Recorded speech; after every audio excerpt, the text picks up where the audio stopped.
Welcome to episode 115 of the Civil Engineering Podcast, the first podcast dedicated to helping civil engineering professionals succeed in work and life.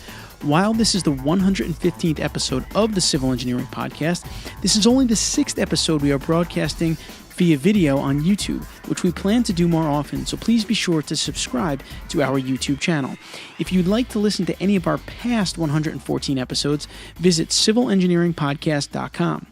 I'm your host, Anthony Fasano. I'm a licensed professional engineer who practiced as a civil engineer, but eventually decided I wanted to focus more on inspiring engineers rather than doing the engineering myself. So since then, I've written a book called Engineer Your Own Success and have traveled the world helping engineers. And through this podcast, myself and my co-host Chris Knutson try to bring you information that can help you succeed in every episode. I've also had the honor of authoring the American Society of Civil Engineers Careers and Leadership column for the past few years. In this episode, I will sit down with Stephanie Buckingham, an associate professional in talent development and part of Freese and Nichols' organizational development team, to discuss dealing with difficult people. Let's jump right into it. Anthony Fasano here from the Engineering Management Institute, and I'm delighted to be here in Fort Worth, Texas at the headquarters of Freese and Nichols, and I'm here with Stephanie Buckingham. Stephanie, welcome to the Civil Engineering Podcast. Thank you. Thanks for having me. So Stephanie and I got connected because one of our listeners saw Stephanie speak on the topic of dealing with difficult people, which we're going to talk about today. But Stephanie, before we dive in here, in your own words, why don't you tell our listeners a little bit about what you do for Freese and Nichols? Sure, yeah. So I'm in our organizational development department here at Freese and Nichols. I do a lot of training for our staff, designing and developing training.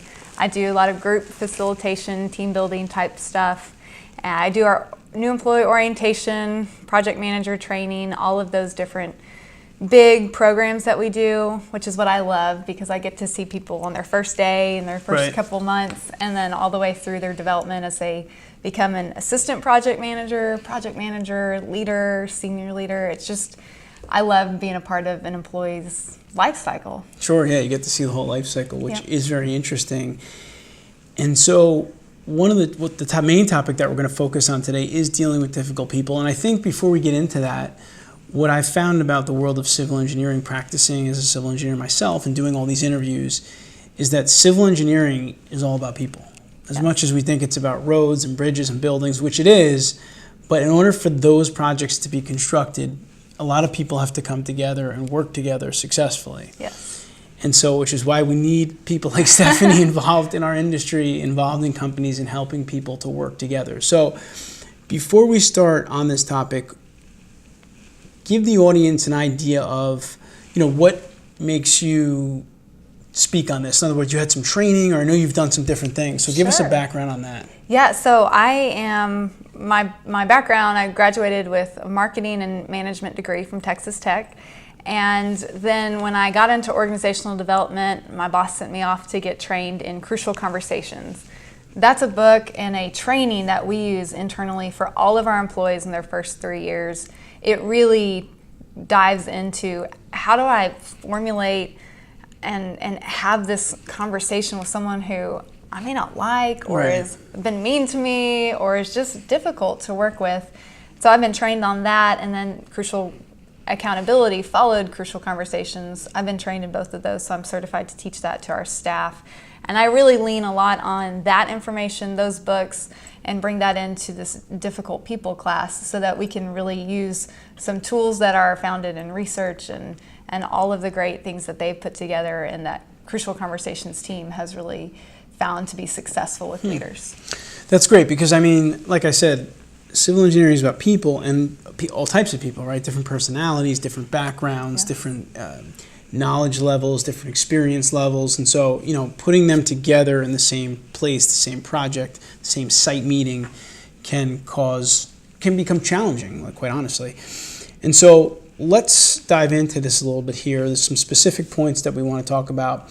And the first thing in dealing with difficult people is kind of getting to the root of difficult people. Talk about that a little bit. Yeah, and I think you really hit it on the head. When people come in with different experiences, different backgrounds, different upbringings, and all of that affects the way that we interpret situations. Right. And so if one of the examples that I use is if you grew up and it was really important that you were on time to every single thing, and your parents just really beat that in, if you're not 10 minutes early, you're late. That type of mentality. And then that's how you grow up, and you think, okay, if I'm not on time, that's bad. Then you start working with people who may have grown up differently. Maybe it was, if you got there a little late, that's okay. Right. And so you put all this judgment around being late as a really bad thing. Now you're interacting with people who didn't grow up the same way, and it's just a great opportunity for conflict. That's just a simple example, but upbringing has a lot to do with why we interpret things as good or bad. Your previously developed habits and thought patterns. Exactly.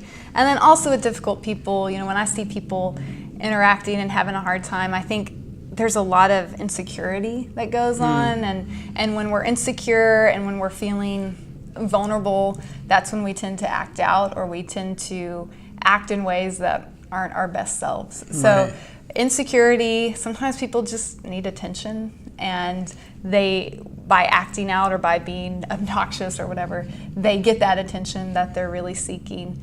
And then discomfort.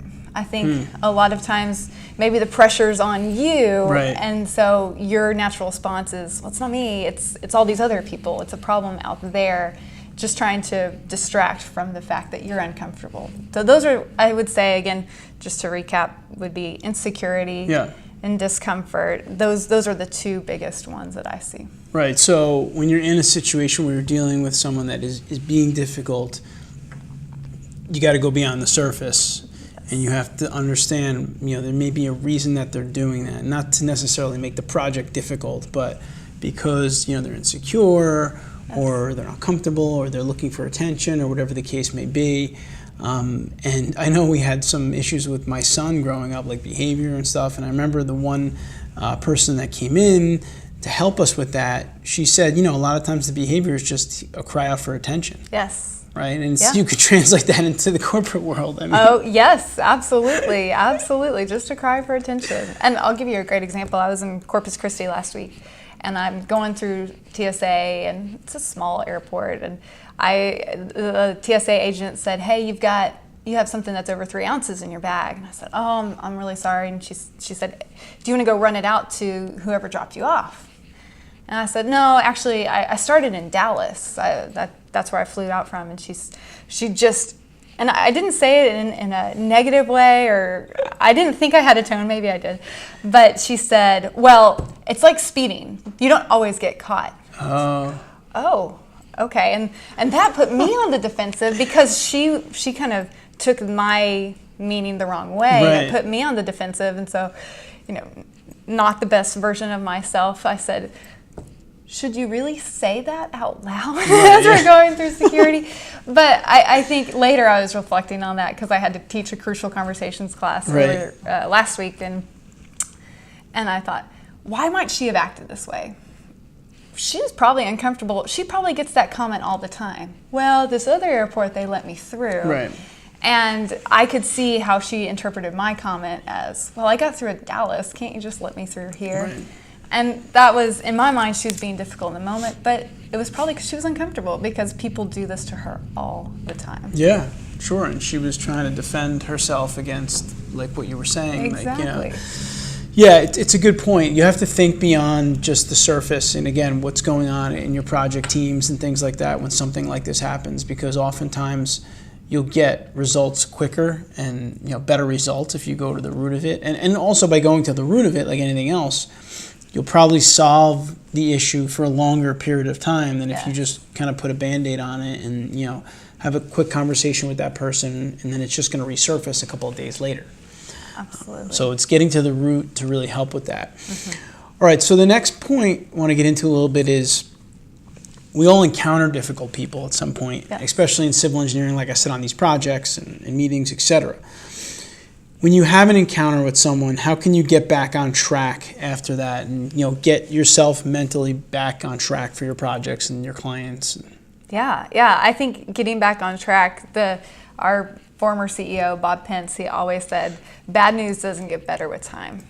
And with difficult people, the longer you wait to have a conversation and address the problem, the worse that's going to get. The worse it's going to get. The bitterness builds up, or you start to, every time you see that person, you start to interpret that look like, oh, they're mad, or it just leaves so much room for more things to go wrong. So getting back on track, I think the best thing to do is have the conversation, have that tough conversation, right. But back up a little bit and say, take some good planning time. How can taking time to plan out, what am I going to say? What are the real issues involved? Like you mentioned, you don't want to just have this one conversation and now the same thing happens again. Well, maybe a single instance of that problem happened, but I need to address the pattern, or right. what I'm feeling towards this person because of what they've done. And I think that takes some planning, it takes some thinking through. For me personally, it takes talking to someone, a mentor or a good friend, someone who I can bounce things off of, and not someone who's going to be like, yeah, he's a jerk, or right. she's terrible. It's not that kind of person, but someone who can say, yeah, you're right, or that probably won't sound very good. Right. For her listening to that probably won't sound very good, or he might respond better if you say it this way. I really need that. I know some people don't. Some people might be able to just write their thoughts out and then be able to deliver it. But for me personally, it takes planning and talking to somebody. So, I mean, the bottom line in terms of dealing with difficult people is you got to have a conversation with them, right? There's no way around it. I mean, absolutely. If someone came to you and said, I'm having an issue with someone in my project, they're really difficult to deal with, yes. Your recommendation would be you need to sit down with them. I mean, you need to get to the root of the problem, and you do that probably by sitting down with them, right? Absolutely. And I'll give you a great example. One I hear all the time from our project managers, they say, I'm working with younger staff, engineers in training, and I have this certain expectation, and they're not meeting it. And how do I fix them? That's usually the question. And my question back to them is, well, have you set the expectation? Right. And do they understand the expectation? The engineer in training, do they understand? Right. Well, I told them when we set the project up 6 months ago or whatever like that. And so I think it's about expectations. The biggest thing is, let's have a conversation about expectations and say, okay, here's what I was thinking we were going to do. Here's where we're coming in. Right. How can we address the gap? And one of the things I love, the points they make in Crucial Conversations, is taking a non-judgmental, taking a curious attitude. I want to come from a standpoint of curiosity and not from my way is the only way. How can I be curious about why you may not be delivering on this expectation? Maybe I didn't set the expectation from the get-go.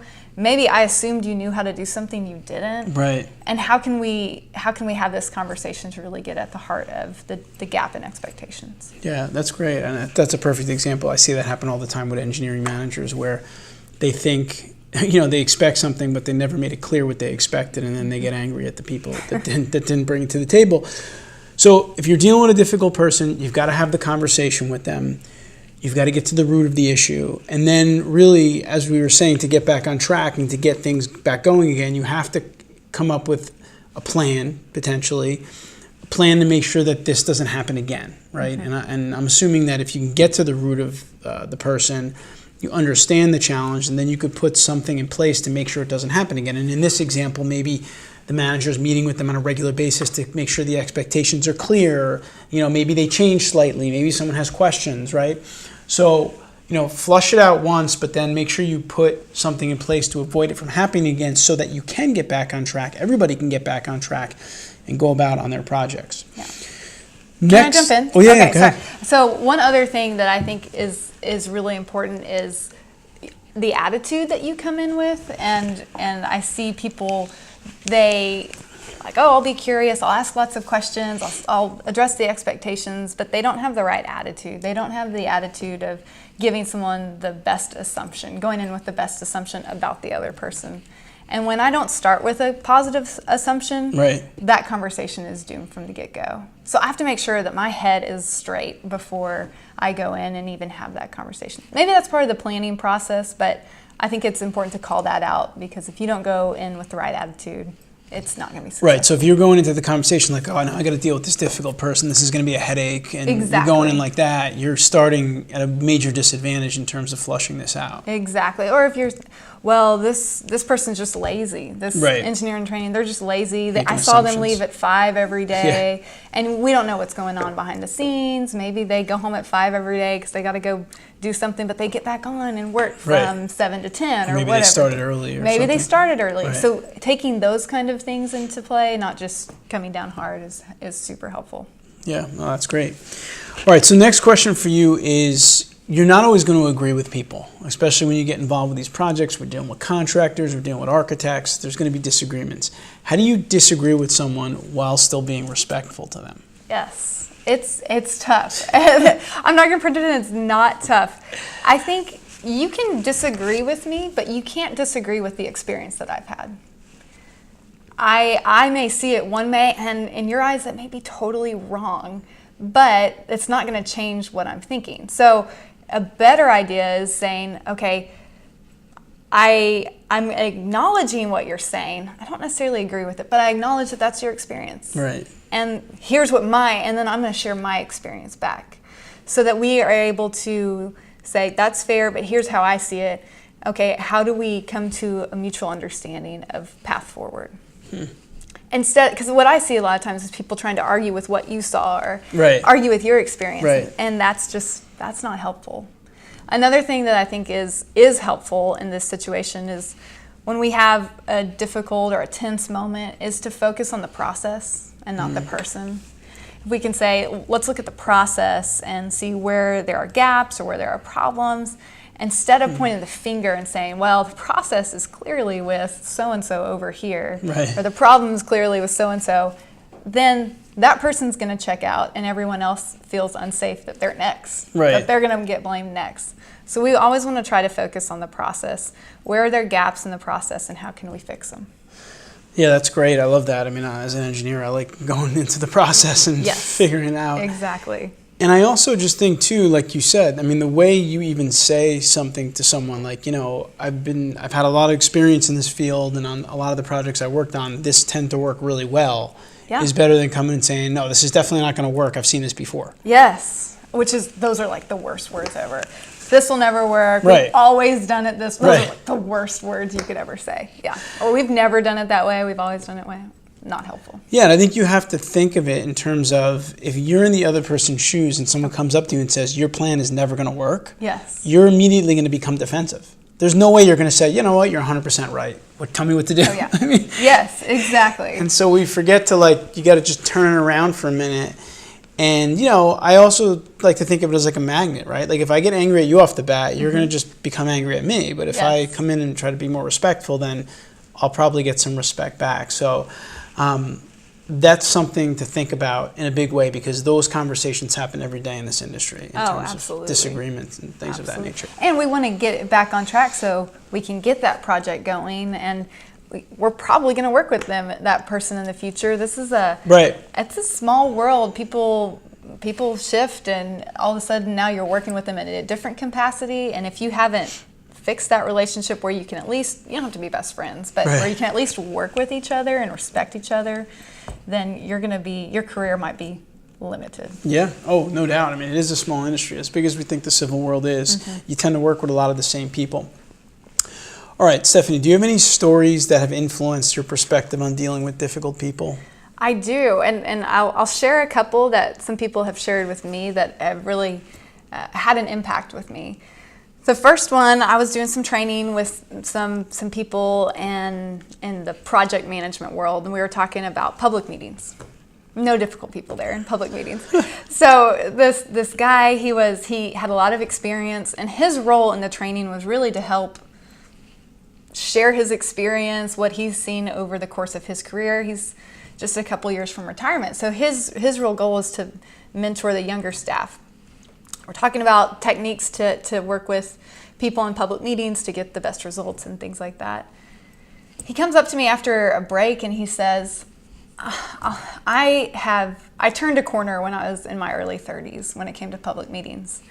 Okay, tell me about it. What happened? And he said, there was this one public meeting that I was at, young guy. I thought I knew everything. And there was this guy that was in the audience, and he kept saying, oh, I'm new here, and this is how we did it the other place, and I have all these ideas, and I saw on the internet it said this, and the guy who's telling me the story, he says, what's your degree in? And it was something not engineering.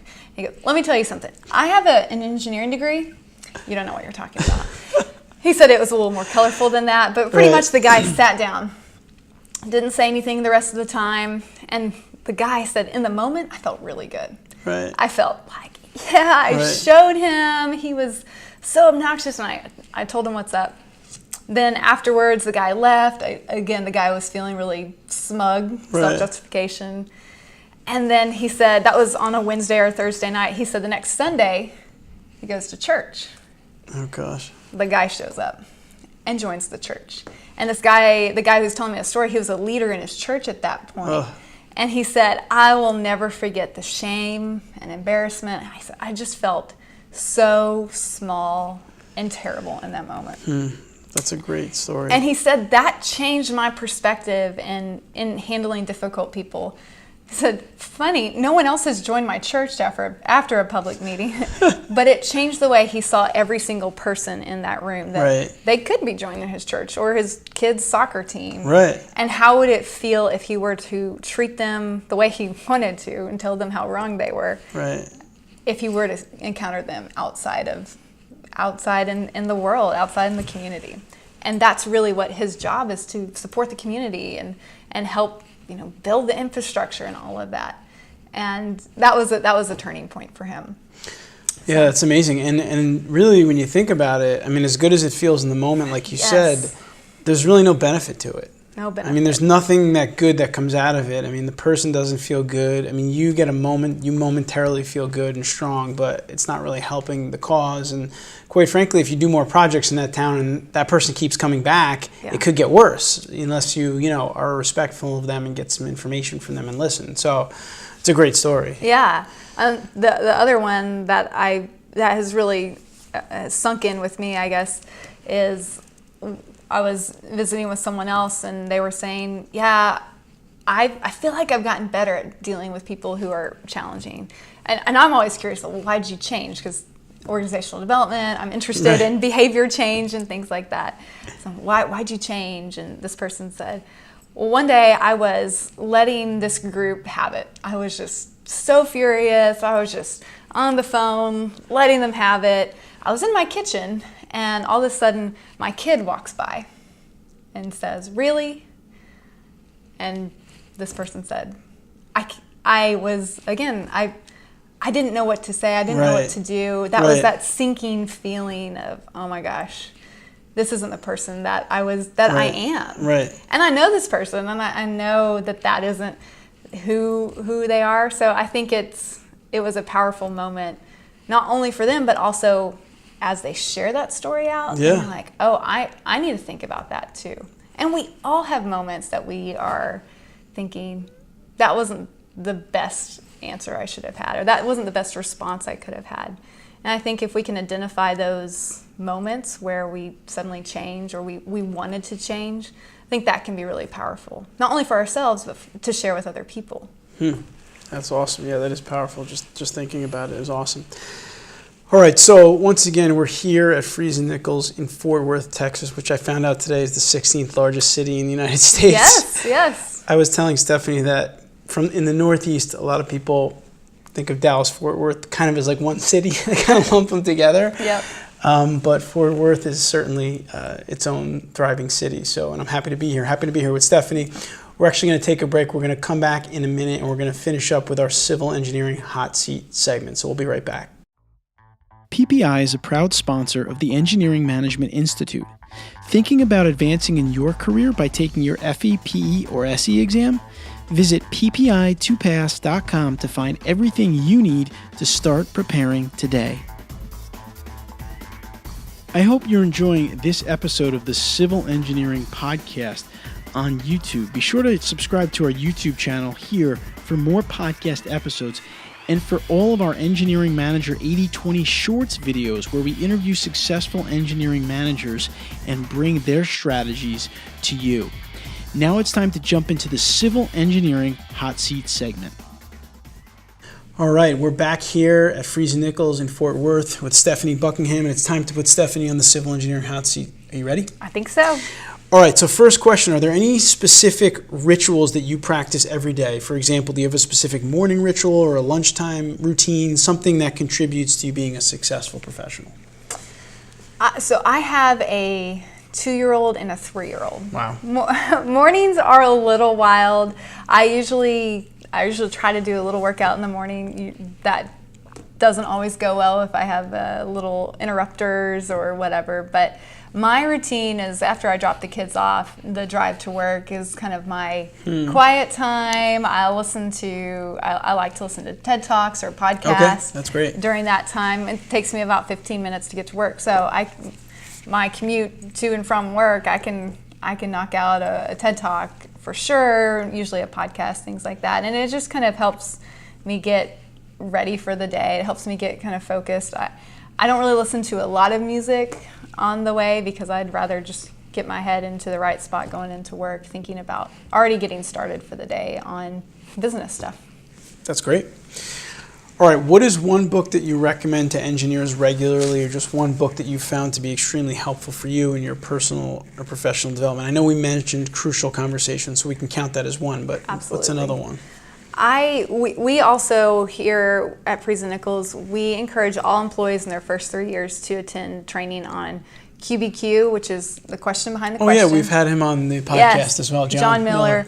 Amazing points there. And personal accountability is huge. Like, it ties in so nicely with the topic of dealing with difficult people and taking accountability for my actions and my emotions and what I say, all of those things. So I can't say enough good things about QBQ and QBQ is practicing great. personal accountability. John actually sent me a copy of his QBQ book for parents. Oh. Which is also really good, actually. I bet. I haven't read that, but I bet it's amazing. Yes. So that's good. So great.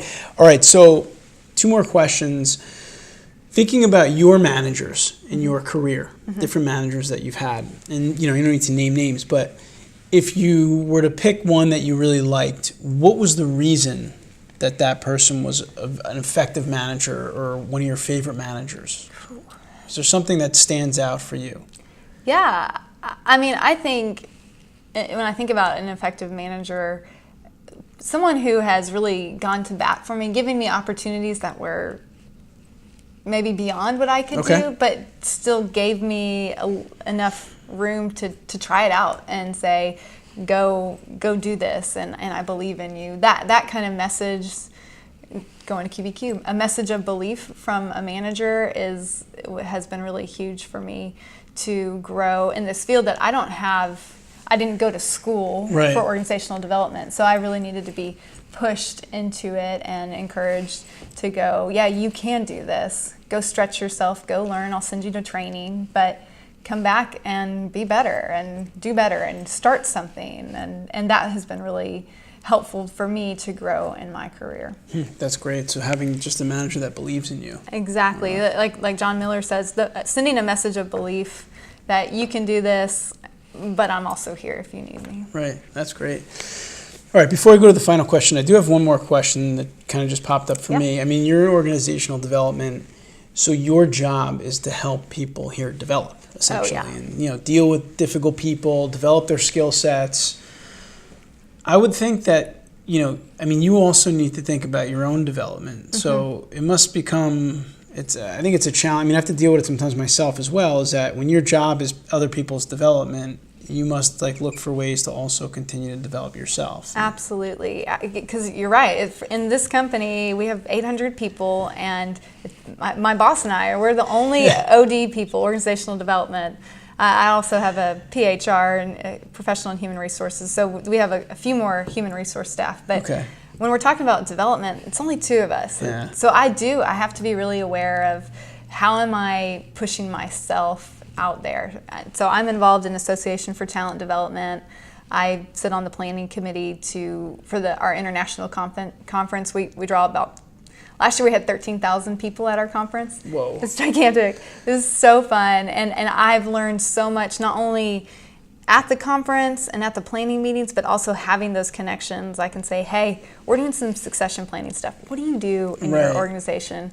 And those connections have helped me tremendously. They've also said, someone said on that team, you need to go get your PHR. You need to go sit for this credential because it will help you in organizational development if you know more about human resources. So I've had informal mentors through that organization. So yeah, you're right. It is important that I'm not only thinking about my engineers and the managers in this company, but also how am I growing? Because they're not going to listen to me if I'm not doing it myself. Right, yeah, exactly. Well, that's good to hear. And again, that's always a good point in terms of getting involved with outside associations, not just signing up to be a member, but getting actively involved can have a lot of benefits. All right, so Stephanie, last question. You get into an elevator with a civil engineering professional. You have about 30 seconds with him or her. And let's say they're younger, up and coming in their career, and you had to give them career advice. Oh. What would it be? Career advice: ask lots of questions. Don't ever think that you know anything. Right. And this is not just for engineers. This is really for anyone. Ask as many questions as you can. Always be curious, and because those are the people that even. I see people who have a lot of experience. When they're able to come in and ask questions, even though they already kind of know the answer, or I think they know the answer, I have so much respect for them, but also I know that there's this learning that's always going on. They're better for it. So that would be my thing, is be curious, ask a lot of questions. Awesome. Good advice. All right. Well, Stephanie Buckingham, Freese and Nichols, thank you so much for spending some time with us on the Civil Engineering Podcast. Thanks for having me. This is great information. All engineers have to deal with difficult people, and I think you've given them some tools to do that. So remember, please subscribe to our YouTube channel here so you can get all of our podcast episodes. And again, Stephanie, thank you for spending time with us. All right. Thank you. Good luck. I hope you enjoyed this episode of the Civil Engineering Podcast. Be sure to subscribe to our YouTube channel for more video broadcasts of the podcast, or visit our website at engineeringmanagementinstitute.org for all of our free content for engineers. Until next time, I hope that you continue to engineer your own success.